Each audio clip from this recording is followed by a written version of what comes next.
What's up, boys and girls, Lambo here, and in today's video we'll be bringing back the free MMR Friday format, even though it's Saturday, but I wanted to do this yesterday, but there was sadly no turn available to practice, so I couldn't do it, and then I realized I still had a lot of replays from me doing this on letters, so I'm just gonna use those instead.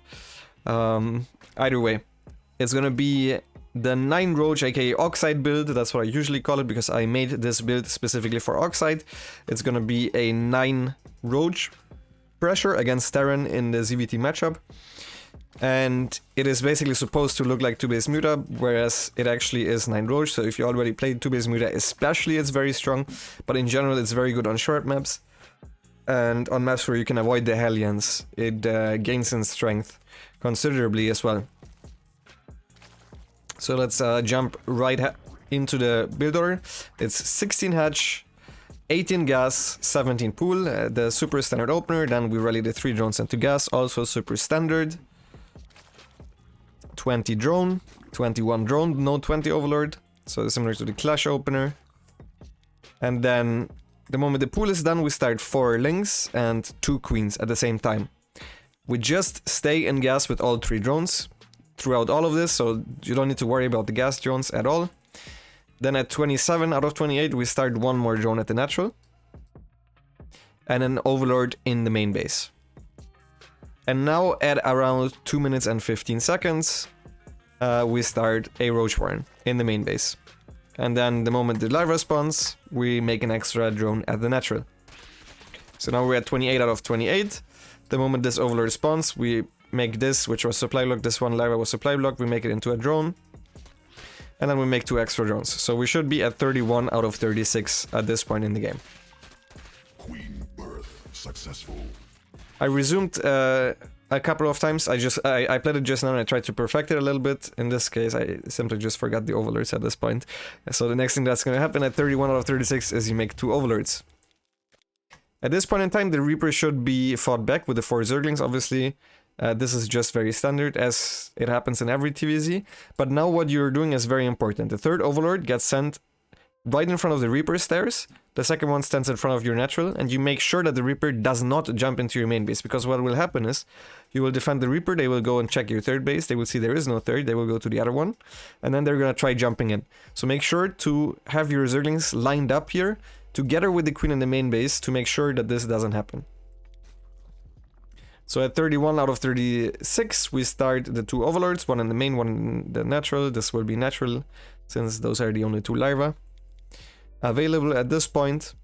And yeah, we went double inject. The reason why this looks like 2-base Muta is because we're opening with 2 base and it's double inject, which the only build that that opens like this is 2-base Muta, popularized by Cyril in IM Katowice in the previous year.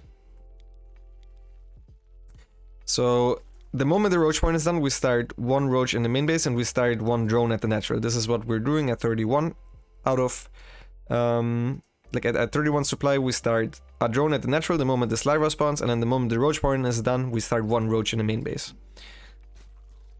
The reason why we make this Roach earlier than the other Roaches is, first of all, it's because we have a Lyra right now, and the reason we're not making it at the natural is because we want to morph it into a Ravager and we won't have 75 gas at that point, because we don't want to risk the Ravager being seen.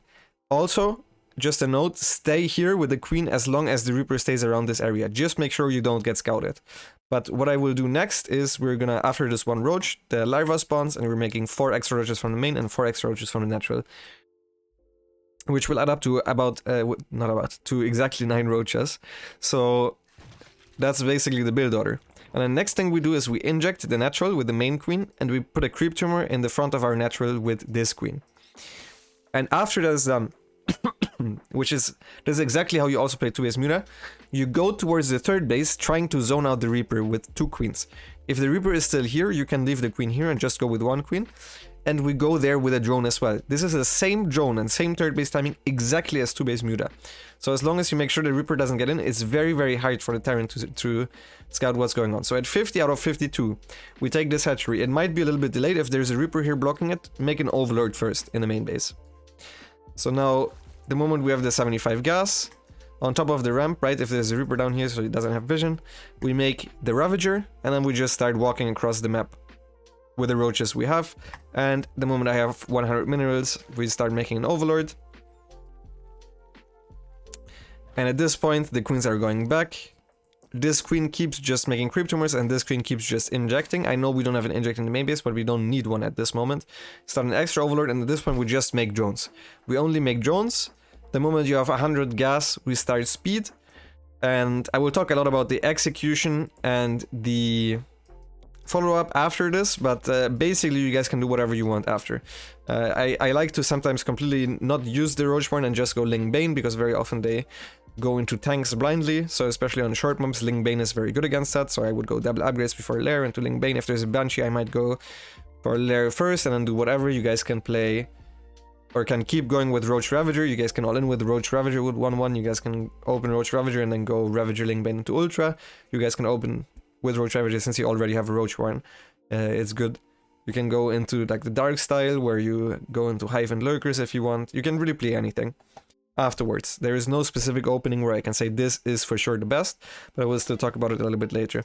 Now, just for a second, the reason why this is the Oxide build is because on Oxide, the Hylians usually are either here trying to deny creep or here. And very often you can actually sneak past them. And the later they notice this with the Hellions, the harder it is for them to defend. Especially if they think it's 2-base Muta and don't have a bunker yet. Because if they see it, let's say the Hellions are here, right? And best case, the moment my roaches leave, he goes around this. He's never just gonna walk past the queens. That's not normal. You can have 2 queens here. I don't, because I'm playing against an ally without Hellions, but this queen should go forward after the inject and then try to deny Hellions from seeing the roaches, right? If he sees it here and then starts a bunker, it's not gonna be done in time. So that's why it's so strong on Oxide. Similar stuff can also be applied on Death Aura, for example. On Death Aura you can also try to hide it. On some other maps it's strong because of simply how short the maps are. Submarine and Lightshade also are good good maps for this. And yeah, the moment I have the minerals, I start a 3rd queen. We keep injecting and spreading creep. This is an ugly creep tumor right there. And we're just getting more queens, and then we're getting Ling speed. In case they have 4 Hellions on your side of the map very early and they try to run by, I usually go for a wall. With Evo Chambers, you can do that since you have the creep for it.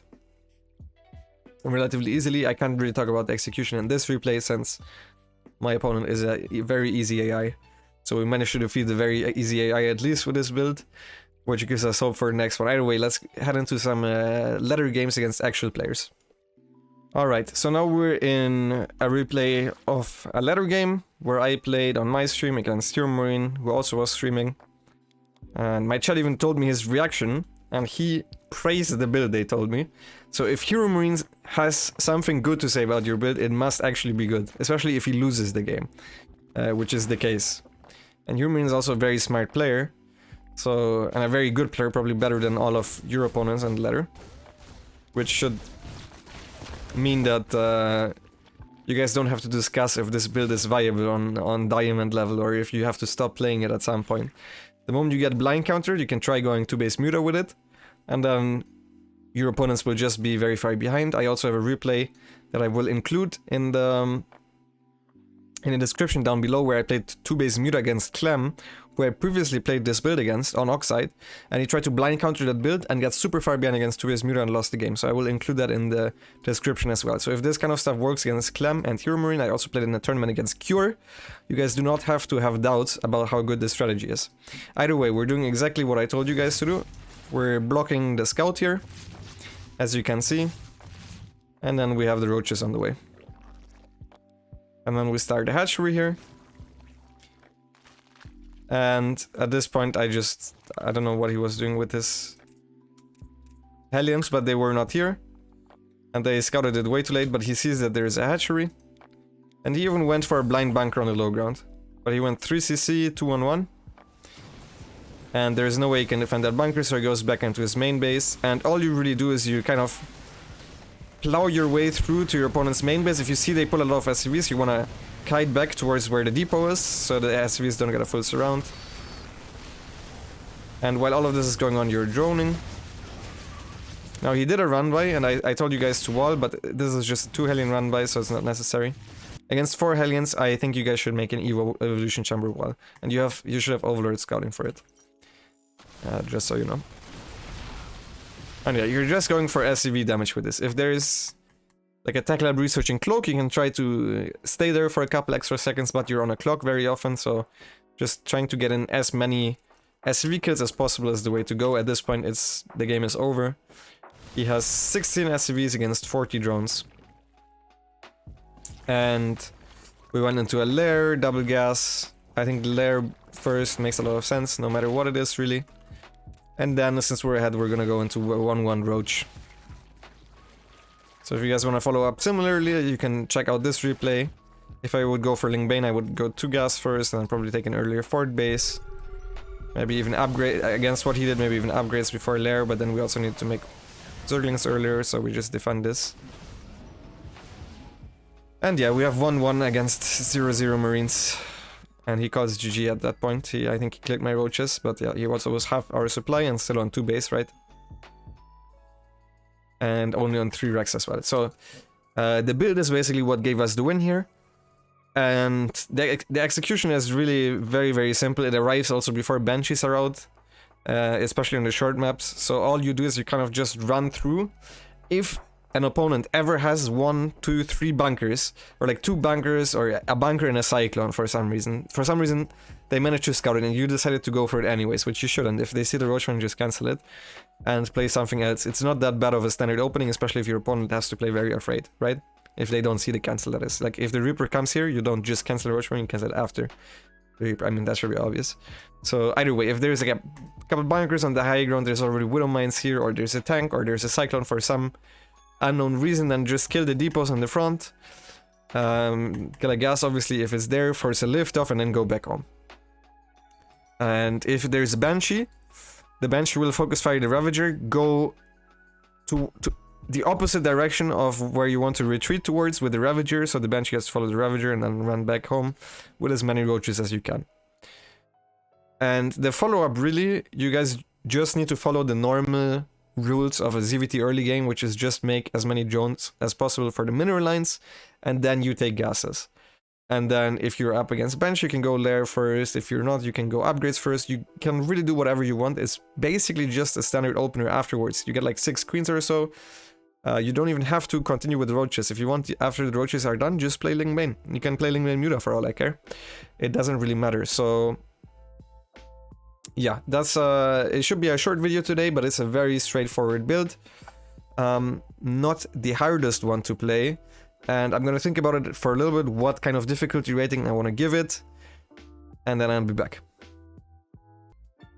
Alright, so the difficulty rating for this build will be a 2.5 out of 5, because the execution is pretty straightforward. I believe I also gave the 5 roach pressure 2.5 out of 5. And similar to the 5 roach pressure, you really just need to know when you take your gases. There is no, this is how you do it. I know that's what you guys always want. When do you take this gas and when you do take that? But Zerg is super reactive, and even after an opener like this, you still need to react to what your opponent is doing, instead of me just giving you a straight up plan on how to win every single game until you guys are top 10 Grandmaster. That's not what this is, so you guys still need to react somewhat. The execution itself is easier, but there is more things you can perfect about denying scouting with the Zerglings here, and with trying to see where your opponent's Hellions are and then going around on a lot of maps. But other than that, it's not the hardest build. I hope it helps. If you guys have any questions, as always, feel free to ask in the comments below. You guys can also catch me always live on twitch.tv/LamboKing. If you guys want to support me, I don't have a Patreon, make sure to subscribe there. It would help me out a lot. And other than that, see you guys in the next video. Bye bye.